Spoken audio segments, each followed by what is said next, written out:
Aujourd'hui sera le dernier jour de mon existence. Hey, c'est Orelsan, vous êtes sur rapelite.com. Silence, j'ai longtemps cherché la solution assez. À la base, j'avais mis une fin où j'expliquais un peu pourquoi le type il pétait les plombs comme ça.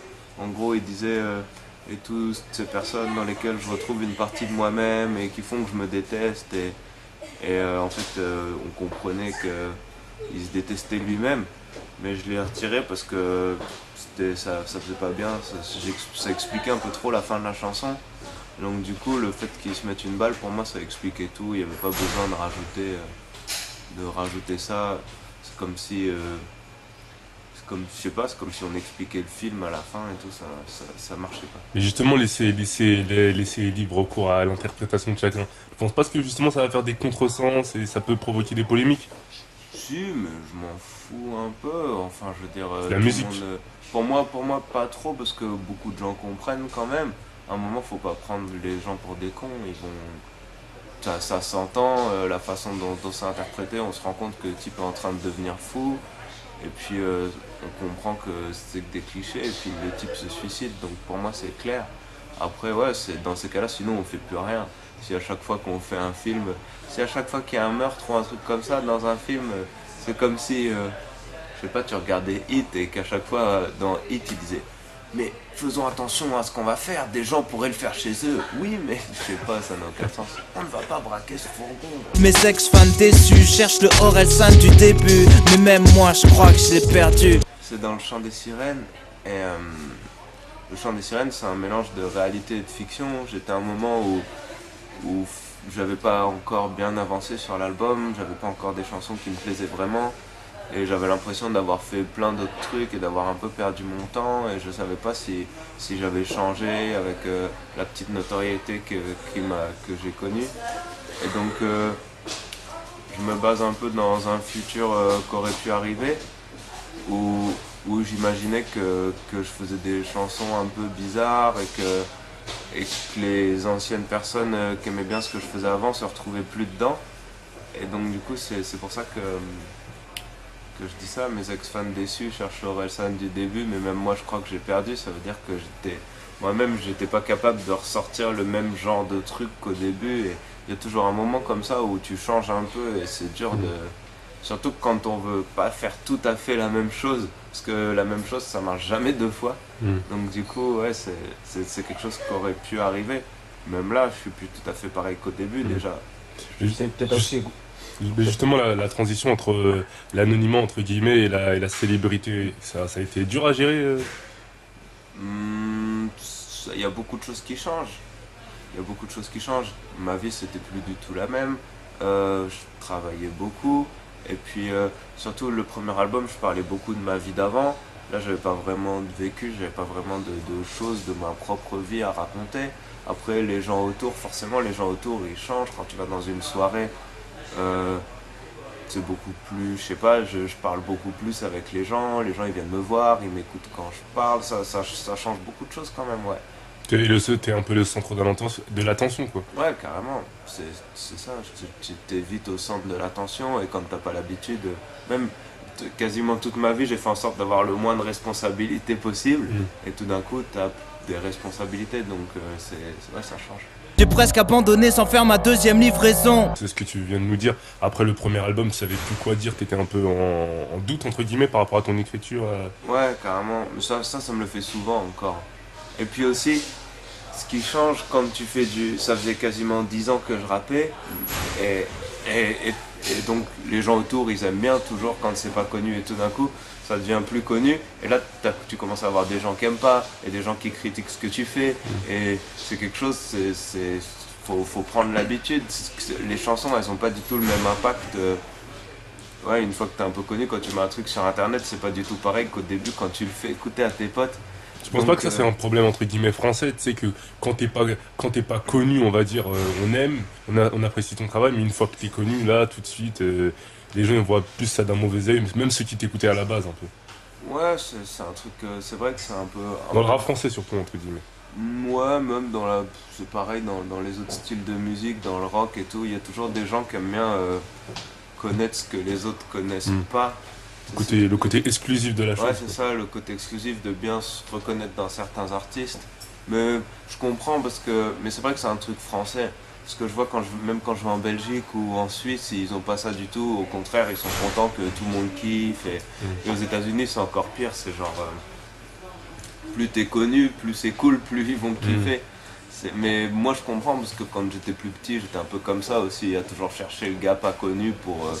Je sais pas, ouais, c'est un truc, c'est prétentieux de penser comme ça, mais je comprends. Écouter la radio, c'est devenu un supplice. Avant, je voyais la radio comme un truc où je vais écouter la radio et puis je vais découvrir des nouvelles musiques et puis je vais me divertir. En fait, il y a plein de gens qui n'écoutent pas la radio pour ça. Il y a plein de gens qui, quand ils allument la radio, ils ont envie d'entendre un tube et ils ont envie d'écouter 5 minutes dans leur voiture et après, ils ont envie de tomber sur la chanson qu'ils kiffent, etc. Donc du coup... ouais, c'est vrai qu'il y a... Et puis en ce moment, il y avait beaucoup de dance, de trucs super électro sur toutes les radios. Et puis au bout d'un moment, ouais, c'est pas ce que je préfère. Toi, t'aimes pas trop ça? Ça va, j'aime bien, mais trop, c'est trop. En fait, il y a beaucoup de... Quand je regarde, par exemple, des trucs qui passent des trucs en playlist sur des grosses radios, il n'y a pas énormément de trucs que j'aime bien. Et je parle pas de Skyrock, parce que Skyrock c'est quasiment une des radios que je préfère, parce que c'est une des radios où il y a le plus de rap. Après, c'est vrai que, en fait, en général, un truc qui est un tube, qui est un hit, ça va toujours être un peu fatigant, parce que c'est fait pour rester dans la tête, et donc c'est plutôt ça que je veux dire. Ouais, quand tu vas écouter un truc avec une mélodie qui est faite pour rester dans la tête, au bout d'un moment ça te casse la tronche. Je porte un toast à la mort de l'industrie. En fait, l'industrie du disque, ça chute à mort, à mort, à mort. Tous les ans ça perd. L'industrie du disque en France, elle génère pas plus d'argent qu'un seul Carrefour. Le magasin Carrefour, ça fait plus d'argent que toute l'industrie du disque. Donc tu vois, en 10 ans, l'industrie du disque, c'est devenu presque rien. Les gens dans les maisons de disques, ils se font licencier. Les grosses compagnies, elles n'arrivent plus à vraiment tu vois, maîtriser le truc. Donc pour moi, c'est la fin d'une industrie. Après, il y aura toujours de la musique, mais après, je dis, on vient fêter la fin du disque. Je parle du disque en physique, c'est bientôt fini. Ça se trouve, c'était mon dernier album que je sortais en CD. Mais c'est plutôt ironique quand tu dis ça? Quand tu dis je porte un stos, c'était plutôt ironique? Ou Coco, c'est juste un constat que tu fais? Non, c'est plutôt un constat. C'est à la fois c'est pour marquer plutôt la fin d'une période, quoi. Passe-moi une craie blanche, je veux plus noir sur le tableau. T'es assez pessimiste quand même dans cet album. Ouais. Tu vois les choses d'une façon assez pessimiste, entre guillemets. Et en plus, j'essaye d'être plus optimiste. Et ouais, c'est ça, j'ai l'impression. En fait, je dis, je portais l'adolescence comme un fardeau. Passe-moi une craie blanche, j'en ai marre de noir sur le tableau. Parce que j'ai l'impression que quand j'étais ado, je me faisais une montagne de trucs qui n'étaient pas si importants. Excuse-moi. Ouais, j'ai l'impression que quand j'étais ado, et encore maintenant je le fais, j'ai tendance à faire une montagne de trucs qui sont pas si importants que ça. Et quand je dis passe-moi une craie blanche, j'en ai marre de noircir le tableau, j'en ai marre d'être trop négatif tout le temps. J'ai envie d'être optimiste. Même dans mes textes, j'ai envie de faire des chansons positives. Mais après, c'est dur. J'y arrive pas en fait. Donnez-moi une putain de craie blanche. Tu arrives pas justement à être plus optimiste dans tes chansons? J'y arrive. Ça ne vient pas naturellement. Non, ça me vient pas naturellement. Mon naturel, il a plutôt tendance à voir le truc négatif et j'ai toujours été comme ça, à voir le mauvais côté. Et en fait, là, j'essaie d'être positif à mort et de voir le bon côté des choses parce que j'ai pas envie de vivre dans une sorte de aigritude. J'ai pas envie d'être aigri tout le temps. Prends même plus la peine de répondre à vos clashs de merde. On sait pas de qui tu parles, tout le monde se demande. Ouais, il y en a plein. Sur internet, il y en a partout. Tu tapes Orelsan Clash dans YouTube, il y en a plein. Parce que forcément, quand t'es pas connu et que tu vois qu'il y a quelqu'un qui a du buzz, tu vas essayer de clasher. Donc, quoi qu'il arrive, je réponds pas au clash parce que j'ai aucun intérêt à le faire. En fait, là, tu parles plus des internautes que. En fait, les gens pensaient que tu parlais de certains rapports du rap game, par exemple. Ouais, non, bah après, c'est sûr que s'il y a des gens qui ont parlé de moi, qui m'ont clashé dans des chansons, ça parle d'eux plus ou moins, tu vois. Après, C'est un peu pour tout le monde, quoi. Ouais, voilà. T'es c'est un peu pour détracteur, tout le monde. entre guillemets. Ouais, voilà. Et puis, ouais, c'est aussi tous les détracteurs. C'est aussi pour dire que si tu veux faire du buzz sur mon dos en essayant de monter un clash, je répondrai pas, ça m'intéresse pas de rentrer là-dedans. On dirait que la célébrité t'a ramené, entre guillemets, comme t'appelles ça, des jaloux. Et ça t'a vraiment ramené ce genre de personnes-là, on va dire. Ah bah ouais, carrément, j'en ai plein. Mais après, je comprends. Ça t'a surpris, toi? Parce que à l'époque, t'avais pas ce genre Ouais, de... mais ça fait bizarre. Quand d'un jour à l'autre, y a des gens qui t'aiment pas, et moi je suis quelqu'un de. Moi, j'aime bien qu'on m'aime bien, je suis pas méchant ni rien, donc du coup, ouais, des fois ça fait un peu bizarre, mais il y en a encore des millions. Après, enfin des millions, j'en rajoute un peu, il y en a 1000 au moins. Mais après, je comprends. En fait, il y a un truc qui est relou quand tu passes au stade d'être une personne publique, c'est qu'il y a une différence entre l'image qu'il y a dans les clips et puis celle que tu essayes de donner et celle que les gens y perçoivent. Au début, je vois peut-être quand on me voyait en train de faire des trucs un peu rigolos, être un peu, tu vois, être un peu, comment dire... Décalé. Ouais, un peu décalé ou être un peu cynique sur certains points. Je comprends que ça puisse énerver des gens. Ça se trouve, à l'époque, je me serais vu dans l'écran de télévision, je me serais dit, oh, il est un peu énervant, lui, tu vois, avec une gueule, un petit sourire, machin. Je comprends qu'il y ait des gens que ça puisse énerver, mais à un moment, c'est une question d'image et c'est ton artistique qui parle. Ouais, c'est ça, c'est l'artistique qui parle. De toute façon, c'est comme ça. En fait, il y a une différence entre pas aimer et carrément la jalousie pure. Ça fait bizarre. Au début, je me rappelle, je voyais des gens et ça se voit direct dans les yeux des gens ou quand ils sont jaloux. Et ça fait chelou du jour au lendemain de voir des gens comme ça qui deviennent haineux. Et tu te dis, mais qu'est-ce que j'ai fait pour qu'ils soient haineux comme ça? Je fais juste de la musique. Et ça marche pour moi, entre guillemets.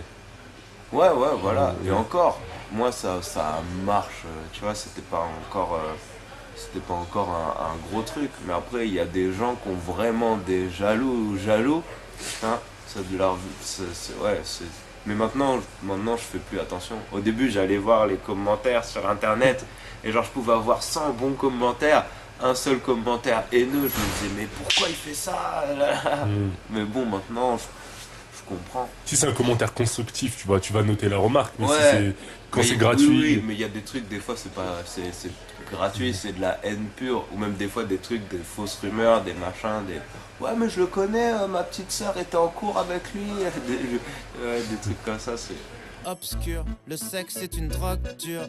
Quand Youssoupha il dit ça, c'est juste une façon de dire ta gueule Zemmour. Quand tu as vu ma polémique à l'époque, il y avait beaucoup de rappeurs qui m'avaient défendu.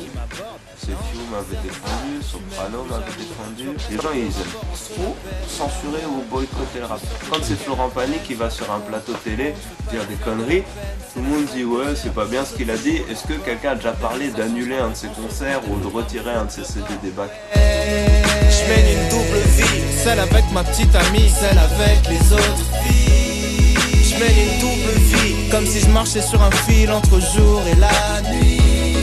Je mène une double vie, celle avec ma petite amie, celle avec les autres.